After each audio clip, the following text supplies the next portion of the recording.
Imagine atravessar um mercado medieval. O cheiro de sangue recém-derramado, gordura e fumaça serpenteia pelo ar abrasador. Sem geladeiras, sem blocos de gelo, e ainda assim a carne precisava durar o bastante para ser vendida, cozida e devorada. Quais artifícios permitiam aos açougueiros da Idade Média desafiar a putrefação? O inimigo invisível escondido em cada fibra? Bem-vindo ao Flashes da História!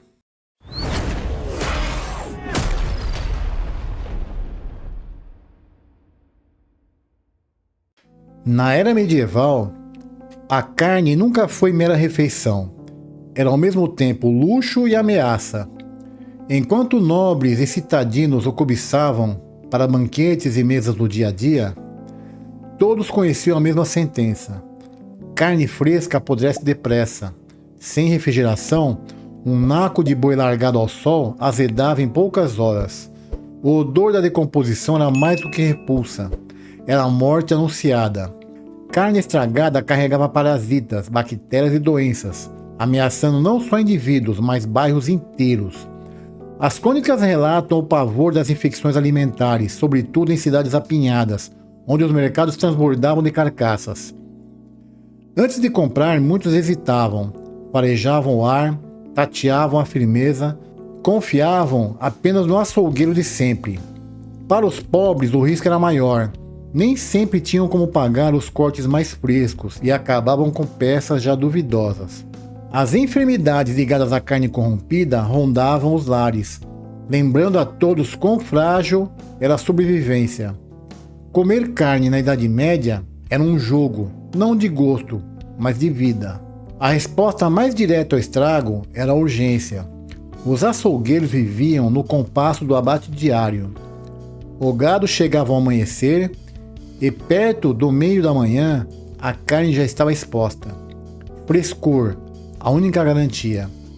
As cidades montavam os mercados de modo que os currais ficassem colados às bancas, tornando o ciclo implacável. Do animal vivo ao corte em questão de horas. Essa engrenagem tinha dois propósitos: proteger o freguês e estreitar a janela pela qual a putrefação poderia se infiltrar. Os clientes, por sua vez, moldavam hábitos. Não se tentava estocar por dias, comprava-se apenas o que seria comido antes do anoitecer. Para muitos, o bali das cabras sangrando e o guincho dos porcos ao amanhecer marcavam as refeições que viriam. A pressa tinha também um valor simbólico. Abate recente significava pureza, vigor e confiança entre quem corta e quem compra. Num mundo sem frio, rapidez era sinônimo de sobrevivência. Dessa urgência nasceu o ritmo medieval. Assim que o corte deixava a banca, esperava-se que fosse ao fogo em poucas horas.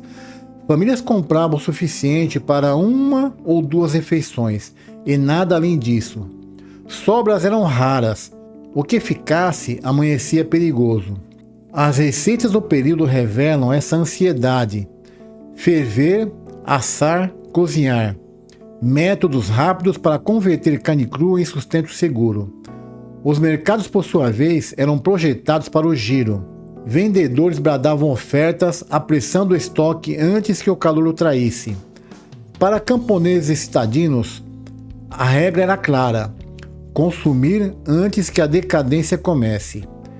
Em casas abastadas com cozinheiros, por vezes se tentava guardar por mais tempo, pendurando carne em adegas frescas, mas mesmo assim não passava de um alívio breve. Comer depressa não era capricho, era estratégia. Cada refeição, uma corrida contra o tempo. O sal, o grande guardião contra a corrupção. Na Idade Média valia mais que ouro em certas regiões. Cruzava mares e desertos, rendia tributos a reis. Espregado na carne crua ou dissolvido em salmoura, sugava a umidade, o elemento que as bactérias exigem para prosperar. O resultado era uma carne curtida, às vezes dura demais, mas capaz de atravessar semanas até meses. Soldados, marinheiros e peregrinos viviam de porco e bois salgados, prensado em barris que cruzavam reinos. Para famílias comuns, um modesto estoque de carne salgada era seguro contra invernos cruéis ou tempos de jejum, quando o abate rareava. O gosto é intenso. Muitas vezes pediam um bom demolho antes do fogo, mas a conservação não tinha rival. E havia o símbolo. O sal tinha o sabor da resistência, da preparação para a escassez, da vitória contra o calendário. Sem ele, a vida medieval seria ainda mais vulnerável. A fumaça, outro aliado feroz contra o apodrecimento. Para o medieval, não era apenas o perfume do fogo, era a própria preservação. Cortes suspensos sobre a madeira fumegante transformavam carne fresca em provisão para meses. A fumaça selava a superfície com compostos antimicrobianos, ao mesmo tempo em que a secava lentamente, comprimindo-a em formas mais densas, mais rígidas. Dali nasciam presuntos, linguiças e peixes defumados, alimentos de base por toda a Europa. Muitas aldeias mantinham defumadouros, cabanas simples onde famílias penduravam suas porções nas traves e deixavam a névoa trabalhar. A madeira importava, carvalho, faia, cada uma conferia uma personalidade. Nas cidades, as casas de defumação, próximas às padarias, igrejas ou castelos, abasteciam exércitos, mosteiros e os celeiros do inverno. Não era uma arte perfeita. A carne defumada era mastigável, salgada, mas carregava um ar de força. Provar o defumado era provar a sobrevivência, a alquimia do fogo convertendo fragilidade em vigor. Para aquela sociedade, a fumaça era uma geladeira feita em ar de cinzas. Quando sal e fumaça não bastavam, a engenhosidade tomava a dianteira. Vinagre, vinho e especiarias guardavam o sabor e o disfarce. Cortes iam a banhos de líquidos ácidos que resfriavam as bactérias e amaciavam fibras. O vinho somava acidez e prestígio, convertendo o truque de conservação em prato de nobre. E havia as especiarias, tesouros trazidos pelos mercadores da Rota da Seda. Pimenta, gengibre, canela, cravo, fortunas em pó, valendo mais que prata ao peso. Para além do paladar, disfarçavam o sopro azedo da carne, à beira do declínio. Para os ricos, eram utilidade e símbolo. Servir pratos generosamente temperados era exibir poder, riqueza e domínio sobre a decadência da natureza. Nos livros de cozinha medievais, as receitas soam como rituais de ocultação, camadas e camadas de sabor, véus aromáticos sobre a fragilidade. Entre os comuns, alho, tomilho e sálvia cumpriam um papel modesto, um requisito de proteção, uma aparência de frescor. Juntos, vinagre, vinho e especiarias revelam a astúcia das cozinhas medievais, não para preservar, mas para transformar a decadência em algo comestível, às vezes até desejável. No frio do norte e do leste, a própria natureza assumiu o posto de guardiã, gelo e neve.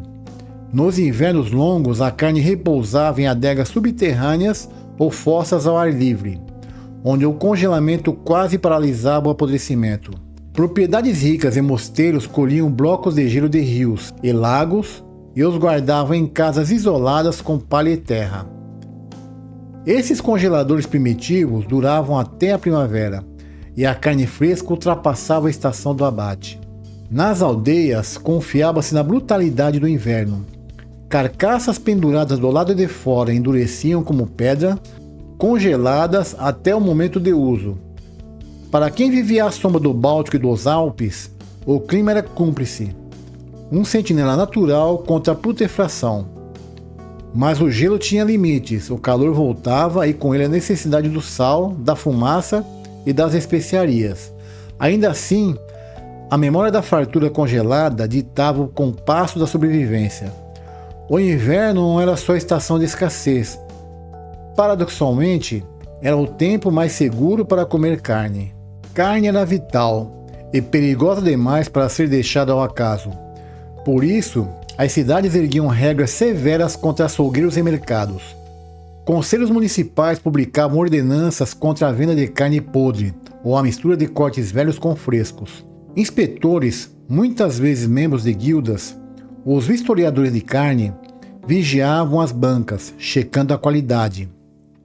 As punições por fraude variavam: multas, humilhação pública, exibir a carne estragada, ficar de castigo no mercado, por exemplo. Em reincidência, a pena podia ser fatal ao ofício, perder a licença e com ela o sustento. As guildas policiavam seus próprios membros, protegendo a reputação de todos. Essas leis nasciam de uma ansiedade real. Um único corte ruim podia adoecer dezenas, desencadear surtos em cidades superlotadas. Para governantes, garantir a segurança da carne era tanto saúde pública quanto estabilidade política. Não faltam relatos de tumultos quando pairava a suspeita de corrupção, prova de quão frágil era a confiança. A lei, assim, tornava-se um conservante invisível, tão essencial quanto o sal e a fumaça na defesa contra o apodrecimento. Mesmo com todo esse arsenal, a preservação falhava, e para os pobres falhava com mais frequência. Sem dinheiro para cortes recém-abatidos ou especiarias caras, compravam o que os ricos rejeitavam: carne acinzentada de cheiro azedo. As crônicas falam de doenças estomacais varrendo aldeias após festas, quando a carne era cozida e comida, porque ninguém podia desperdiçar. Algumas receitas nasceram com máscaras, ensopados pesados, molhos vigorosos, o suficiente para esconder a decadência por algumas horas, mas era sempre roleta russa. Intoxicações, diarreias, febres e por vezes a morte em populações já frágeis. Governantes e clérigos apontavam esses perigos para justificar a mão pesada sobre os açougueiros. A realidade, porém, não mudava. A fome costumava sobrepor-se à cautela. Entre os mais pobres, a linha entre sustento e veneno se desfazia dia após dia. Comer carne estragada não era um acaso. Era o retrato da crueldade e da pobreza, quando sobreviver exigia literalmente ingerir a decadência. Obrigado por assistir o vídeo até o final. Se você gostou, deixe o seu like, compartilhe e se inscreva no canal. Até o próximo vídeo, um forte abraço.